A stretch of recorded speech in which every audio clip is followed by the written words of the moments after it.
አንዳንድ ሞኞች ግን ይላሉ ይሄ እኮ የአቡዬ ታሪክ እኮ መጽሐፍ ቅዱስ ላይ የለም። ሐዋርያው ቅዱስ ማቴዎስ፣ ሉቃስ፣ ማርቆስ እስከ ፍጻሜ ሊኖሩ ነው እንዴ? ይሄ አላዋቂ ቋንቋ ነው። መጽሐፍ ቅዱስን አለማወቅ ነው ይሄ ቋንቋ። ሊመጡ ግድ፣ የቤተ ክርስቲያን ጠላቶች ተቃዋሚዎች ሊመጡ ግድ ነው። የምንባለው የምንጣለው እርስ በርስ የተለያየ ነው። የኢትዮጵያ እጅ አጠረ። የቱ እጇ? እግዚአብሔር ፊት ተዘርግቶ በረከት ስትቀበልበት የነበረው እጅ። ዛሬ ለምንድን ነው እነ ገብረ መንፈስ ቅዱስ የማይጸነሱት? ለምንድን ነው እነ ዮሐንስ መጥምቅ አይነት አስተማሪ መምህር የማይወለደው የማይፈጠሩት? ለምንድን ነው? የእናንተ ጋብቻ ንጹህ ስላልሆነ ነው። ዛሬ 7 እጅ የሚያበር እና የሻማ ያህል እንኳን እናበራለን እኛ እንደ ጧፍ ያህል እንኳን እንበራለን እንደኛ 7 እጅ ተባሉ እኮ ቅዱሳን።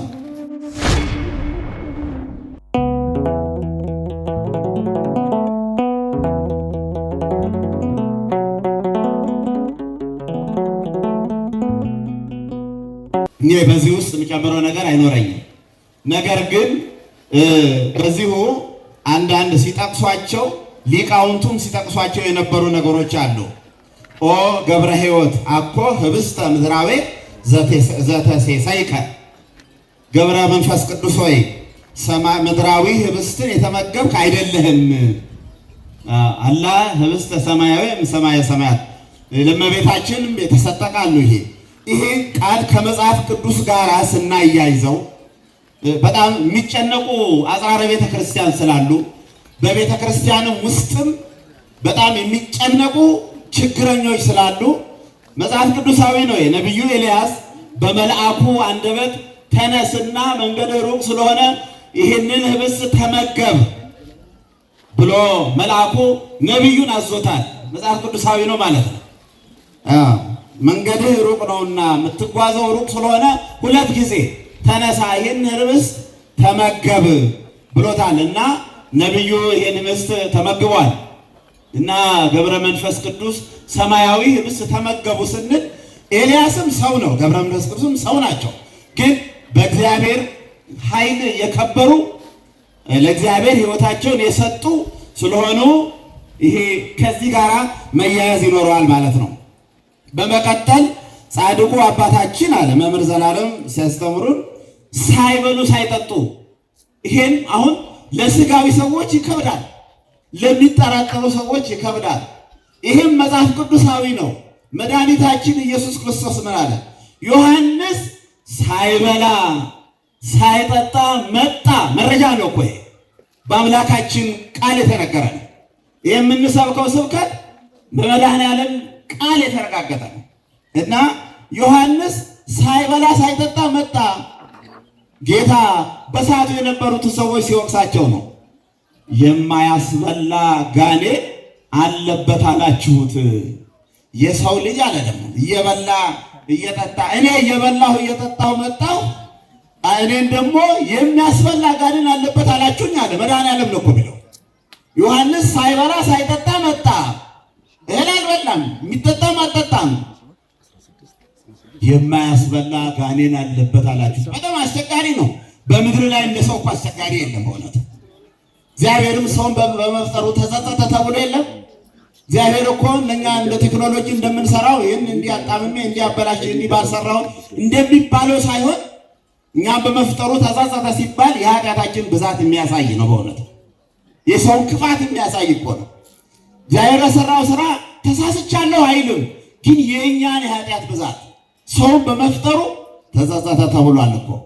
እና ዮሐንስ ሳይበላ ሳይጠጣ መጣ። ስም ሰጣችሁት አለ። ምንድነው የሰጡት ስም? የማያስበላ ጋኔን አለበት ብላችሁ ሰደባችሁት ዮሐንስን አለ። መድኃኔዓለም ነው እንደሚለው። እኔ ደግሞ እሺ እየበላሁ እየጠጣሁ መጣሁ፣ ለእኔም ስም ሰጣችሁኝ አለ መድኃኔዓለም። የማያስበላ ጋኔን አለበት አላችሁኝ። ታዲያ እንደ ምን ሊኮን ነው እንግዲህ? የሚገርም እኮ ነው በጣም።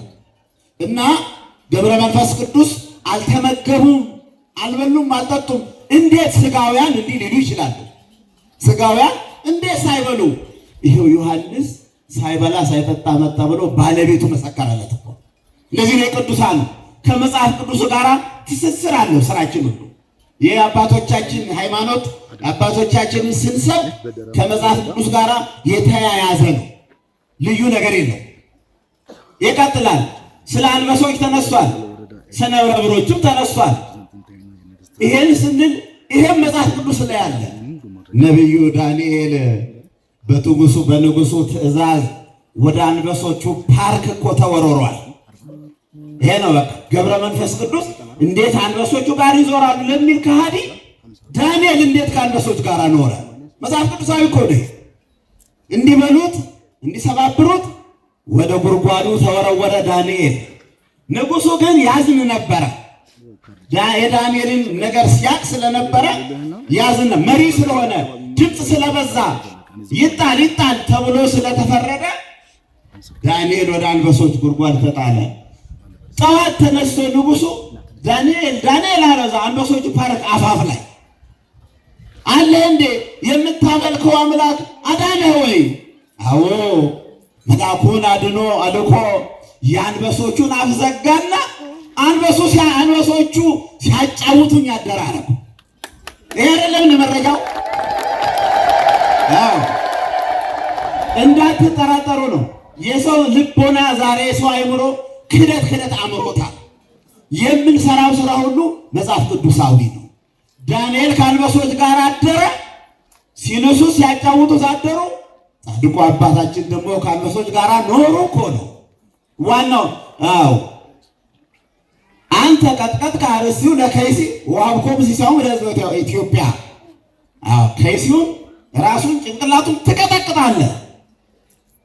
አንበሶቹ ጓደኞች ሆኗቸው። ይሄ የምናኔው ውጤት ከአራዊቱ ጋር መኖር ነው። አራዊቱን በሰርቪስ መገልገል ነው እኮ የቅዱሳኑ ስራ። አባ ሳሙኤል ጻድቁ ከዋልድባ በአንበሶች መጡ። እዚህ አቃቂ አባ ሳሙኤል ጻድቁ አባታችን አቡነ ገብረ መንፈስ ቅዱስ ሊቀበሏቸው መጥተዋል እኮ። ትልቁ አርካለ ሳሙኤል ሄዳቸው ሰዎች ካላቸው አንበሶቹን አራዊቱን ወተከይድ አንበሳ ወከይሴኮ ትገዛለህ። ቅዱሳኑ የማይገዙት የማይመሩት ነገር የለም እና ይህን እንድትገነዘቡት ነው። ቤተ ክርስቲያናችን በመጽሐፍ ቅዱስ ውስጥ ያልተፈጸመ ነገር አትሰራም። ያም ቢሆን ሌላም ቢኖር የቅዱሳን ክብራቸው የተለያየ ነው። የተለያየ ክብር ነው ያላቸው እና አሁን እንግዲህ ጻድቃን ብለን ስንል እንደው ጫካ የገባ ብቻ አይደለም ጻድቅ። ምዕመናን ጫካ የገባ ብቻ አይደለም ጻድቅ እኮ፣ የመነነ ብቻ አይደለም ጻድቅ። እናንተንም የሚመለከት ጉዳይ አለ፣ ባለትዳሩም የሚመለከት ጉዳይ አለ እኮ።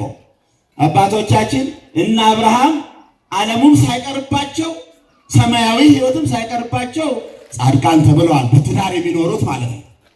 እነ አብርሃም በትዳር የሚኖሩ ናቸው፣ ጻድቃን ተብለዋል። በአዲስ ኪዳን ተመስክሮላቸዋል።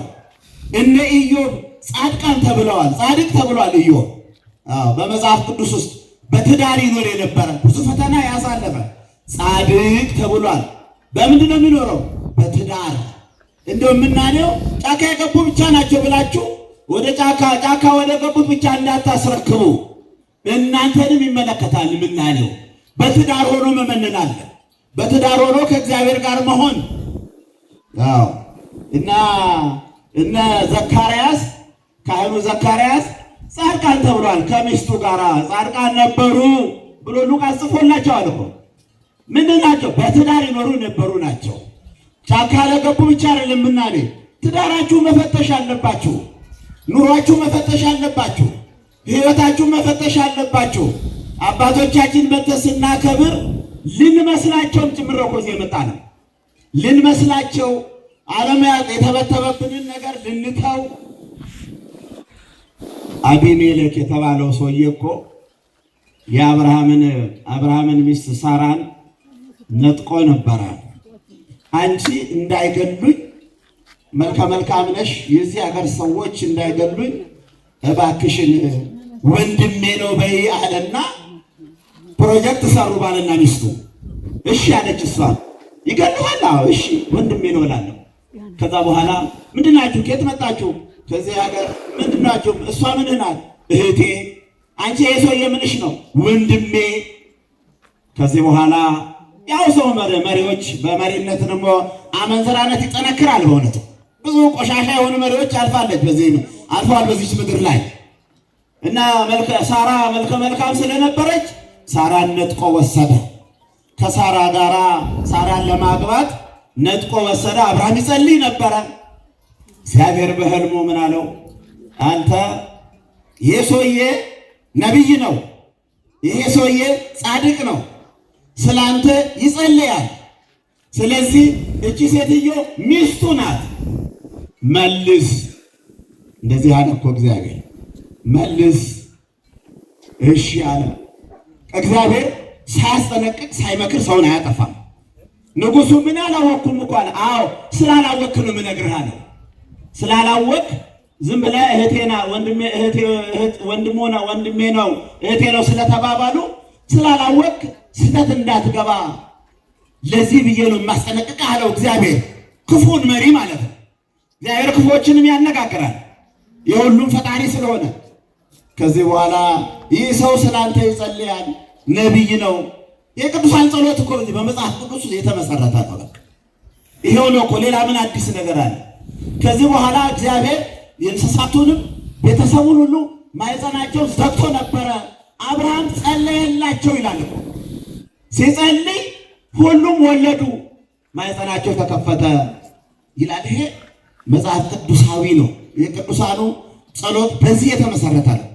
የሐዋርያት ሥራ ምዕራፍ 9 ላይ ሐዋርያው ቅዱስ ጴጥሮስ ያለቅሱ ልብሷን ይዘው ሲጮሁ ልጅቱ ሞታ ሲያለቅሱ ዋይ ዋይ ሲሉ ቅዱስ ጴጥሮስ ሐዘኑ ቤት ለቅሶ ቤት ሙቷ ቤት ገባ። ውጡ አላቸው። ምን ሊያደርግ ነው ብለው አሉ። ከዚህ በኋላ ቅዱስ ጴጥሮስ የሞተችዋን ጌታ በትእዛዝ ነው ተነሺ እያለ ነው የሚያስነሳው። ቅዱሳኑ ደግሞ ጸልየው ነው። ሩቅ እኮ አንሄድም። ይኸው እኮ ቅዱስ ጴጥሮስ ጸሎት አደረገ ተንበርክኮ፣ የሞተቿን አስነሳ እኮ ነው። ይኸው ገብረ መንፈስ ቅዱስ ሙት አስነሱ ብንል ይኸው መረጃችን እኮ ይሄ እኮ ነው። መረጃው ይሄ እኮ ነው። ቅዱስ ጴጥሮስ ሙት አስነስቷል። አባታችን ገብረ መንፈስ ቅዱስ ሙት አስነስተዋል። ምንም አዲስ ነገር እኮ የለም እኮ በመጽሐፍ ቅዱስ የተመሰረተ ነው። እና አንዳንድ ሞኞች ግን ይላሉ ይሄ እኮ የአቡዬ ታሪክ እኮ መጽሐፍ ቅዱስ ላይ የለም። ሐዋርያው ቅዱስ ማቴዎስ፣ ሉቃስ፣ ማርቆስ እስከ ዓለም ፍጻሜ ሊኖሩ ነው እንዴ? ይሄ አላዋቂ ቋንቋ ነው። መጽሐፍ ቅዱስን አለማወቅ ነው ይሄ ቋንቋ። መጽሐፍ ቅዱስን የማያውቁ ሰዎች ቋንቋ ነው። እግዚአብሔር የነበሩትን ቅዱሳን በሰዓቱ ስራ ሰርቶ ያው ያሳርፋቸዋል።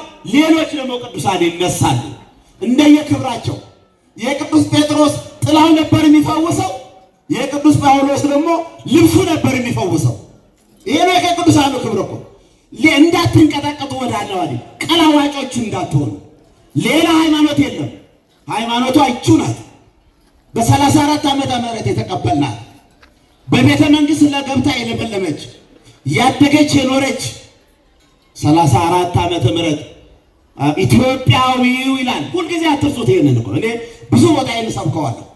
ኢትዮጵያዊው ጃንደረባ ሂድና አስተምረው፣ ዲያቆነ ፊልጶስ ሂድ አስተምረው ተብሎ የታዘዘላት ኢትዮጵያ በሰረገላው ላይ እናንተ አሁን ጉዞ ስትጓዙ ቆሻሻ ነገር የሚያነብ ሰው አለ። በጎ ነገር ደግሞ የሚያነብ አለ። በጉዞ በአውሮፕላን ጉዞ፣ በመኪና ጉዞ፣ በባቡር ጉዞ። ኢትዮጵያዊ ግን ቁም ነገር ነበር የሚያነበው። ኢሳይያስን ነበር የሚያነበው። ስለ ክርስቶስ መከራ ነበር የሚያነበው። ገባ ፊልጶስ ሰረገላው ላይ ሰርቪስ ነው፣ ጉዞ ነው። የምታነበውን ታውቀዋለህ እንዴ? የታውቀዋለሁ እኔ ስጓዝ ቃለ እግዚአብሔር ማንበብ ይሻለኛል ብዬ እንጂ የታውቀዋለሁ። ይሄ እኮ ስለ መሲሁ ነው የሚናገረው። ምራቅ ስለተተፋበት፣ በጥፊ ስለተመታ፣ ስለተሰቃየው ስለ መሲሁ ኢየሱስ ክርስቶስ እኮ ነው የሚናገረው ሲል አላስቸገርንም። ታዲያ ውሃው ጋር ሲደርሱ ኢየሩሳሌም ሄዳችሁ አይታችኋል። ኢትዮጵያዊው የተጠመቀበት ተብሎ ተከብሮ ተቀምጧል እኮ። ውሃ እንዳልተጠመቅ ታዲያ የሚከለክል የሚናገር አለ? አላስቸገርንም። ሐዋርያትን አላስገደል፣ ነቢያትን አላስገደል። ብሉይ ኪዳኑ ስንቀበል፣ አዲስ ኪዳኑ ስንቀበል አላስቸገረችም ኢትዮጵያ። ከዚህ በኋላ ጥምቀቱ እንዲህ መጥቶ ቤተ መንግስት ገብቶ ለምልሞ አድጎ በመላው ኢትዮጵያ የተዳረሰው በጠዋት ነው። ዛሬ በሰርክ የመጡ ሰዎች የህሊና የስነ ልቦና ጦርነት በማድረግ ብዙ ሰዎችን አታለዋል፣ ብዙ ሰዎችን አስኮብልለዋል። ነገር ግን ደግሞ ይሄ ነገር ደግሞ ሊፈጸም ግድ ነው። አዎ ሊፈጸም ግድ ነው። የክርስቶስ ትንቢቱ ይፈጸማል። የመጨረሻው ዘመን ነው። አባቴ ያልተከለው ይነቀላል ይቆረጣል ስለተባለ ሊመጡ ግድ፣ የቤተ ክርስቲያን ጠላቶች ተቃዋሚዎች ሊመጡ ግድ ነው። እግዚአብሔር የተናገረው ነገር እየተፈጸመ ነው። እግዚአብሔር አዝመራውን እያካተተ ነው። አናስተውለውም፣ ልብ አንለውም እንጂ እየተካተተ ነው አዝመራው። ጠላቶች ሊመጡ ግድ ነው። ግን ራሳችን እንድንጠብቅ ነው ቤተክርስቲያን የምታስተምረው እና በሰላም ኢትዮጵያ በኢትዮጵያዊውን ጃንደረባ ሄደ አጥምቀው የተባለው አሜሪካዊውን ሱዳናዊውን ሄድና አጥምቅ አልተባለም እኮ። እቺው አገር ናት፣ እጇን ትዘረጋለች። አሁን እጇ አጥሮ እኮ ነው። ቅድም መምህር ዘላለም ነግረው ነው የተባላ ነው የምንባላው፣ የምንጣላው እርስ በርስ የተለያየ ነው። የኢትዮጵያ እጅ አጠረ። የቱ እጇ? እግዚአብሔር ፊት ተዘርግቶ በረከት ስትቀበልበት የነበረው እጅ ስላጠረ ነው እኮ። ያ እጅ ደግሞ ምንድን ነው? የኛ ጾም ጸሎት ነው፣ የኛ ምህላ ነው፣ የኛ ንስሐ መግባት ነው፣ የኛ ቅድስና ነው። እና ይቅርታ ሰዓት ወስጃለሁ በሷል እና ጻድቃን ስትሉ ኑሯችሁ ፈትሹ። እናንተ እሑድ ተጋብታችሁ ሰኞ ወደ ፍርድ ቤት ሄዶ ለፍቺ ጥየቃ፣ ሐሙስ ፍቺ ጥየቃ፣ እሑድ ተጋብታችሁ እንዲህ አይነቱ ጋብቻ ውስጥ ዛሬ ለምንድን ነው እነ ገብረ መንፈስ ቅዱስ የማይጸነሱት? ለምንድን ነው እና ዮሐንስ መጥምቅ አይነት አስተማሪ መምህር የማይወለደው የማይፈጠሩት? ለምንድን ነው? የእናንተ ጋብቻ ንጹሕ ስላልሆነ ነው። እንዲህ ሊሰድበን መጣ እንዳትሉኝ አደራችሁን። በወንጌል ትምህርት መመሰጋገን የለም እና ከምዕመናን ከንጹሕ ጋብቻ ነው ቅዱሳኑ የሚገኙት።